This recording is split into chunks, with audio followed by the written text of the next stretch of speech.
Welcome student in my YouTube channel.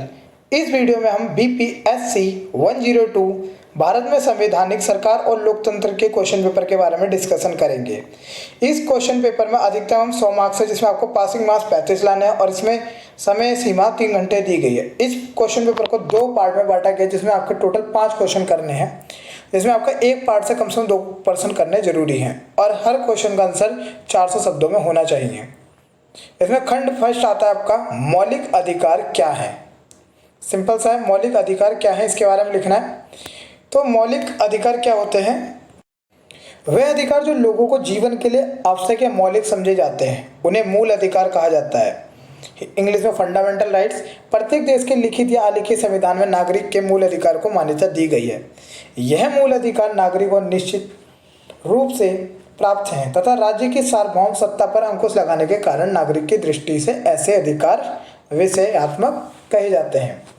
मूल अधिकार का एक दृष्टांत है, राज्य नागरिकों के बीच परस्पर विभेद नहीं करेगा। प्रत्येक देश के संविधान में इसकी मान्यता है। मूल अधिकारों की सबसे पहले विकास में ब्रिटेन में हुआ था, जो आपका करीब 1214 में सम्राट जॉन को ब्रिटिश जनता ने प्राचीन स्वतंत्रता को मान्यता प्रदान करने हेतु मैग्ना कार्टा पर हस्ताक्षर करने का बाध्य कर दिया था। इसे भारत के संविधान का मैग्नाटा भी कहते हैं।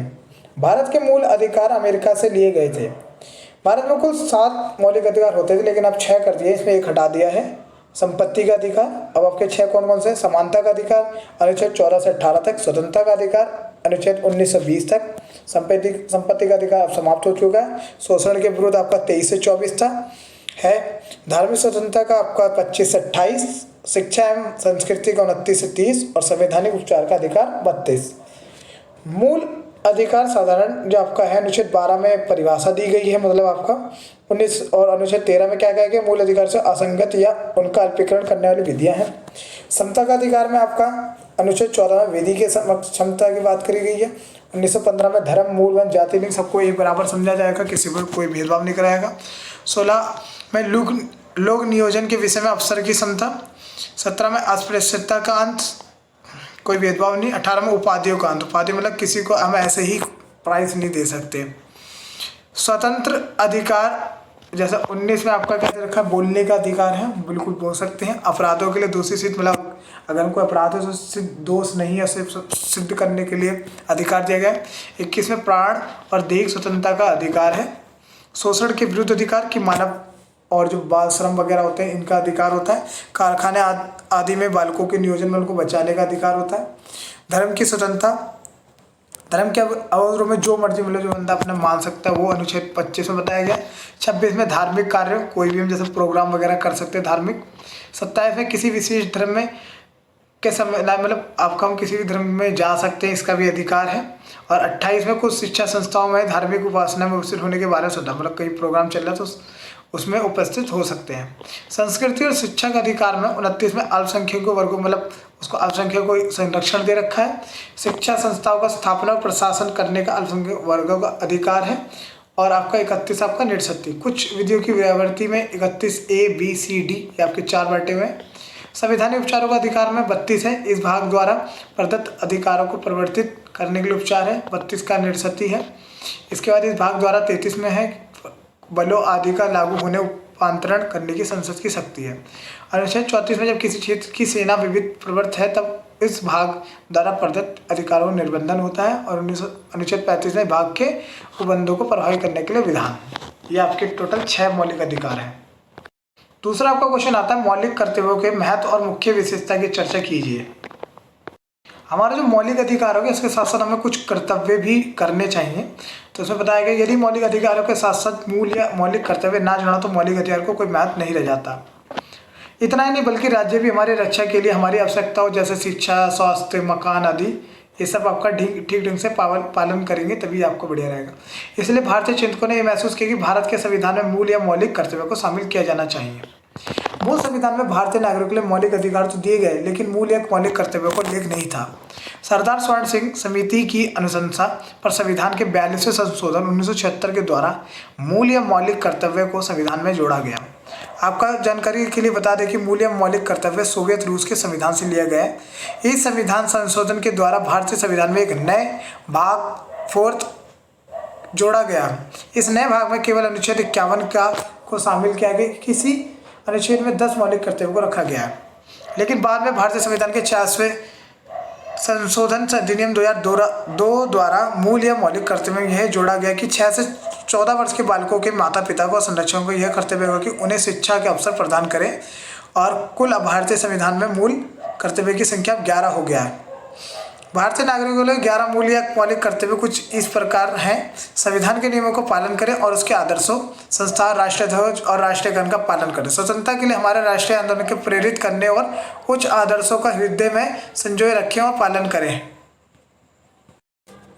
भारत की प्रभुत्ता, एकता और अखंडता की रक्षा करें और उसे अक्षुण्ण बनाए रखें। देश की रक्षा करें और आह्वान किए जाने पर राष्ट्र की सेवा करें। भारत के सभी लोगों में समरसता और समान मातृत्व की भावना का निर्माण करें जो धर्म, भाषा, प्रदेश या वर्ग पर आधारित सभी भेदभाव से परे हो। ऐसी प्रथा को त्याग करें जो स्त्रियों के सम्मान के विरोध हो। हमारे सामाजिक संस्कृति की गौरवशाली परंपरा का महत्व समझें और इसका परीक्षण करें। हमारी सामाजिक संस्कृति और गौरवशाली परंपरा का महत्व समझें तथा उसका परीक्षण करें। प्राकृतिक पर्यावरण को, जिसके अंतर्गत वन, झील, अन्य जीव वगैरह रक्षा करें और उसका संवर्धन करें। वैज्ञानिक दृष्टिकोण, मानवता और ज्ञान अर्जन तथा सुधार की भावना का विकास करें। सार्वजनिक संपत्ति को सुरक्षित रखें और हिंसा से दूर रहें। व्यक्तिगत एवं सामूहिक गतिविधियों के सभी क्षेत्रों में उत्कृष्ट की ओर बढ़ने का सतत प्रयास करें। माता पिता या संरक्षण द्वारा 6 से 14 वर्ष के बच्चों के लिए प्राथमिक शिक्षा उपलब्ध करवाना। मूल या मौलिक कर्तव्य की विशेषता आपकी यह है। मूल या मौलिक कर्तव्य के अंतर्गत नैतिक और नागरिक दोनों प्रकार के कर्तव्यों को शामिल किया गया है। उदाहरण, नैतिक कर्तव्य स्वतंत्रता के लिए प्रेरित करने वाले महान कर्तव्यों को पालन करना। नागरिक कर्तव्य राष्ट्रीय गान, राष्ट्रीय ध्वज एवं संविधान का पालन करना। मूल या मौलिक कर्तव्य केवल भारत के नागरिकों पर लागू होता है, लेकिन कुछ मूल कर्तव्य भारतीय नागरिकों के साथ साथ विदेशी नागरिकों के लिए भी है।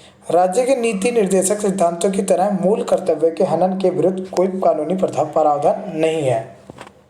फिर आपका थर्ड क्वेश्चन आता है, संघ विधायिका की संरचना की चर्चा कीजिए। भारत की केंद्रीय विधायिका का नाम संसद है। यह एक द्विसदनीय विधायिका अनुच्छेद 79 के अनुसार भारत की विधायिका सहित 2 सदन, राज्यसभा और लोकसभा है। परिचय में आपको पढ़ते हैं कि भारत ने संसदीय लोकतंत्र अपनाया है। वेस्टमिंस्टर इंग्लैंड के नमूने पर ढाला गया है। भारत शासन अधिनियम 1935 ईस्वी में परिसंघ की स्थापना की और इंग्लैंड की संसदीय प्रणाली की नकल की। संसद के निचले सदन को लोकसभा तथा उस सदन को राज्यसभा कहते हैं।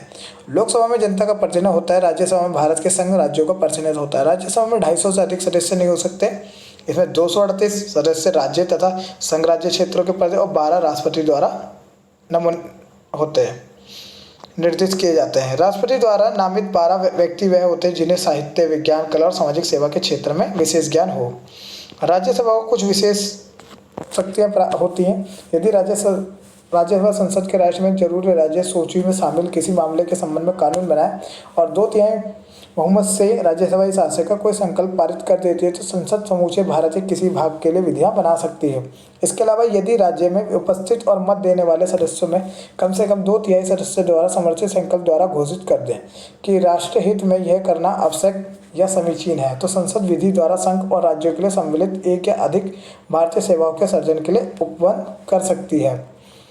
प्रत्येक राज्य की विधानसभा के निर्वाचित सदस्यों द्वारा आनुपातिक प्रतिनिधित्व पद्धति के अनुसार एकल संक्रमणीय मत द्वारा राज्यसभा के लिए अपने प्रतिनिधियों का निर्वाचन किया जाता है। भारत में राज्यों को राज्यसभा में समान प्रतिनिधि नहीं दिया गया है। संघ राज्य क्षेत्रों के प्रतिनिधियों के द्वारा निर्वाचन की रीति संसद विधि द्वारा निश्चित करती है। लोकसभा में अधिक से अधिक 552 सदस्य हो सकते हैं।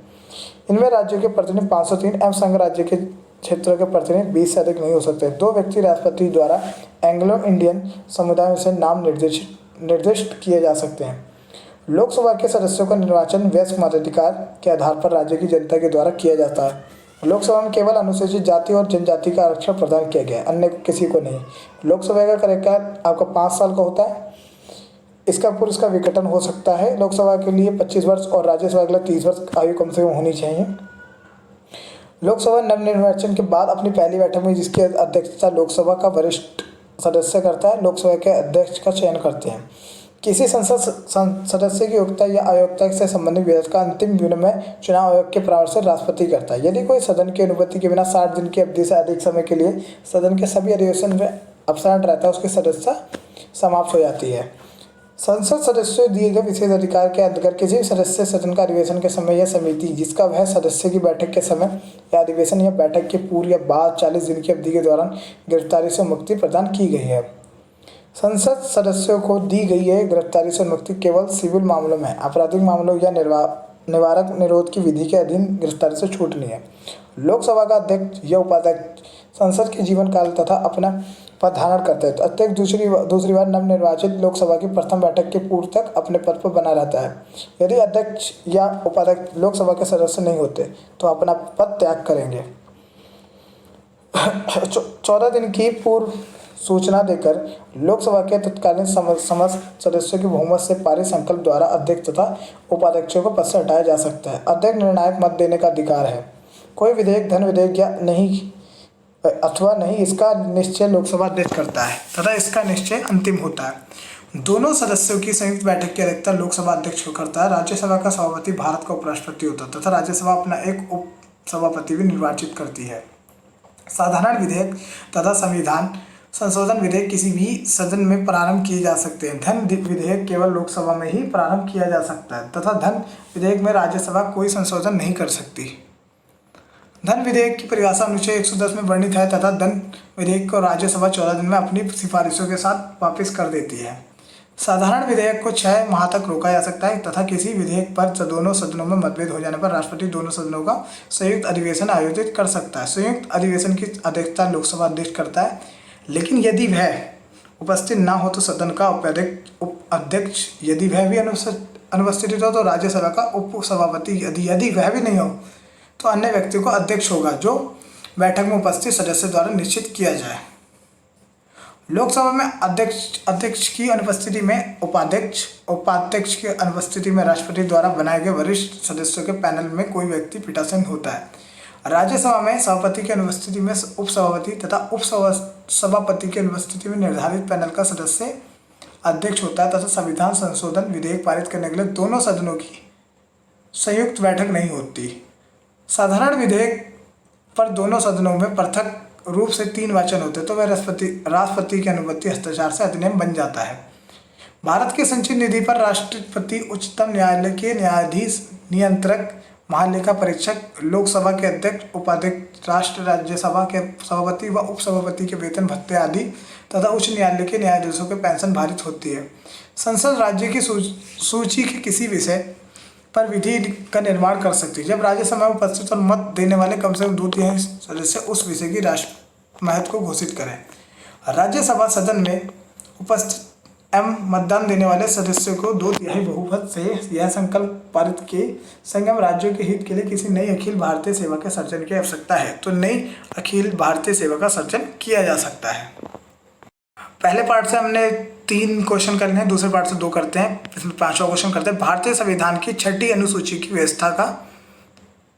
की विशेषताओं का विश्लेषण कीजिए। 6ठी अनुसूची में असम, मेघालय, त्रिपुरा और मिजोरम राज्यों में जनजातीय क्षेत्रों के प्रशासन से संबंधित प्रावधान है। 6ठी अनुसूची में कुछ जनजातीय क्षेत्रों को स्वायत्त संस्थाओं के रूप में प्रशासन के लिए प्रावधान किया गया। 6ठी अनुसूची के प्रावधान भारतीय संविधान के अनुच्छेद 244(2) और 275(1) के तहत प्रदान किए गए। 6ठी अनुसूची के सबसे महत्वपूर्ण प्रावधानों में से एक है कि आदिवासी क्षेत्रों को स्वायत्त जिलों और स्वायत्त क्षेत्रों के रूप में प्रशासित किया जाना चाहिए। 6ठी अनुसूची के प्रावधान के तहत राज्य के राज्यपाल को स्वायत्त जिलों और स्वायत्त क्षेत्रों की प्रशासनिक इकाइयों के रूप में क्षेत्र या क्षेत्रों को निर्धारित करने का अधिकार है। राज्यपाल के पास एक नया स्वायत्त जिला है क्षेत्र बनाने या क्षेत्र अधिकार क्षेत्र किसी स्वायत्त जिले या स्वायत्त क्षेत्र का नाम बदलने की शक्ति है। 6ठी अनुसूची में निहित प्रशासन की विभिन्न विशेषता इस प्रकार है। 4 राज्यों असम, मेघालय, त्रिपुरा और मिजोरम में आदिवासी क्षेत्रों को स्वायत्त जिले के रूप में गठित किया गया, लेकिन वह संबंधित राज्य के कार्यकारिणी प्राधिकार के बाहर नहीं आते। यदि एक स्वायत्त जिले में विभिन्न जनजातियां हैं तो राज्यपाल के जिले का कई स्वायत्त क्षेत्रों में विभाजित कर सकता है। प्रत्येक जिले में एक जिला परिषद होगी जिसमें 30 से अधिक सदस्य नहीं होंगे, जिनमें से 4 राज्यपाल द्वारा नामित किए जाएंगे जबकि शेष वयस्क मताधिकार के आधार पर चुने जाते हैं। निर्वाचित सदस्य 5 साल की अवधि के लिए पद धारण करते हैं और मनोनीत सदस्य राज्यपाल की खुशी के दौरान पद धारण करने के लिए और क्षेत्र के एक अलग क्षेत्र परिषद भी होती है। 6 क्वेश्चन आता है। 73वें संवैधानिक संशोधन अधिनियम की कुछ मुख्य विशेषताएं की चर्चा करें। 73वें संविधान संशोधन की कुछ विशेषताएं। स्वतंत्रता बाद देश को सुचारू रूप से चलाने के लिए हमारे नीति निर्माता द्वारा भारतीय संविधान का निर्माण किया गया। इस संविधान में नियमों के अनुरूप व एक नियत प्रक्रिया के अधीन जब भी कुछ परिवर्तन किया जाता तो उसमें कुछ नया जोड़ा जाता है या हटाया जाता है तो यह संविधान संशोधन अधिनियम कहलाता है। भारत में सदियों से चली आ रही पंचायत व्यवस्था जो कि कारणों से काफ़ी समय से मृत प्राय हो रही थी को पुनर्जीवित करने के लिए संविधान में संशोधन किए गए। यह संशोधन 73वां व 74वां संशोधन अधिनियम कहलाए। 73वें संविधान संशोधन अधिनियम द्वारा भारत के ग्रामीण क्षेत्रों में पंचायती राज व्यवस्था की स्थापना की गई। इस प्रकार 74वें संविधान संशोधन अधिनियम द्वारा भारत के नगरीय क्षेत्रों में नगरीय स्वशासन की स्थापना की गई। इन अधिनियमों के अनुसार भारत के प्रत्येक राज्य में नई पंचायती राज व्यवस्था को आवश्यक रूप से लागू करने के नियम बनाए गए। इस नए पंचायत राज अधिनियम से त्रिस्तरीय पंचायत व्यवस्था को सुचारू रूप से चलाने व स्थानीय स्तर पर उसे मजबूत बनाने का प्रयत्न किए जा रहे हैं। इस अधिनियम में यह जहां स्थानीय स्वशासन की प्रमुखता दी गई व सक्रिय किए जाने के निर्देश है, वहीं दूसरी ओर सरकारों को विकेंद्रीकरण हेतु बाध्य करने के साथ साथ वित्तीय संसाधनों की उपलब्धता सुनिश्चित करने के लिए वित्त आयोग का भी प्रावधान किया गया। 73वां संविधान संशोधन अधिनियम अर्थात नया पंचायती राज अधिनियम प्रत्यक्ष प्रजातंत्र तंत्र को जनता तक पहुंचाने का एक उपकरण है। गांधी जी के स्वराज के स्वप्न को साकार करने की पहले पंचायती राज स्थानीय जनता का, जनता के लिए, जनता के द्वारा शासन है। 73वां संविधान संशोधन पंचायती राज से संबंधित है, जिसमें पंचायतों से संबंधित व्यवस्था का पूर्ण विधान किया गया। इसकी विशेषताएं संविधान में ग्राम सभा को पंचायती राज की आधारभूत इकाई के रूप में स्थान मिला है। पंचायतों की त्रिस्तरीय व्यवस्था की गई है। ग्राम स्तर पर ग्राम पंचायत, क्षेत्र स्तर पर क्षेत्र पंचायत और जिला स्तर पर जिला पंचायत की व्यवस्था की गई है। प्रत्येक स्तर पर पंचायत के सदस्यों का चुनाव प्रत्येक मतदान के द्वारा की जाने की व्यवस्था है, लेकिन क्षेत्र व जिला स्तर पर अध्यक्षों के चुनाव चुने गए सदस्यों में से सदस्यों द्वारा किए जाने की व्यवस्था है। 73वें संविधान संशोधन में अनुसूचित जाति और अनुसूचित जनजाति के लिए क्षेत्र की कुल जनसंख्या में उसके प्रतिशत के अनुपात से सीटों को आरक्षण की व्यवस्था है। महिलाओं के लिए कुल सीटों का 1/3 आरक्षित है। अनुसूचित जाति व अनुसूचित जनजातियों के लिए उनकी जनसंख्या अनुपात में ही आरक्षण व्यवस्था की गई है। अधिनियम में पंचायतों का काल 5 साल निश्चित किया गया है। यदि कार्यकाल से पहले पंचायत भंग हो जाए तो 6 महीने के भीतर चुनाव होंगे। अधिनियम के द्वारा पंचायतों से संबंधित सभी चुनावों के संचालन के लिए राज्य चुनाव आयोग को उत्तरदायी बनाया गया है। अधिनियम के द्वारा प्रत्येक राज्य में राज्य वित्त आयोग का गठन किया गया ताकि पंचायतों के पास पर्याप्त साधन उपलब्ध हो जिससे विभिन्न विकास कार्य किया जा सके। इस क्वेश्चन पेपर का डिस्कशन यही खत्म होता है और जानकारी के लिए हमारे चैनल को सब्सक्राइब एंड शेयर करना ना भूलें।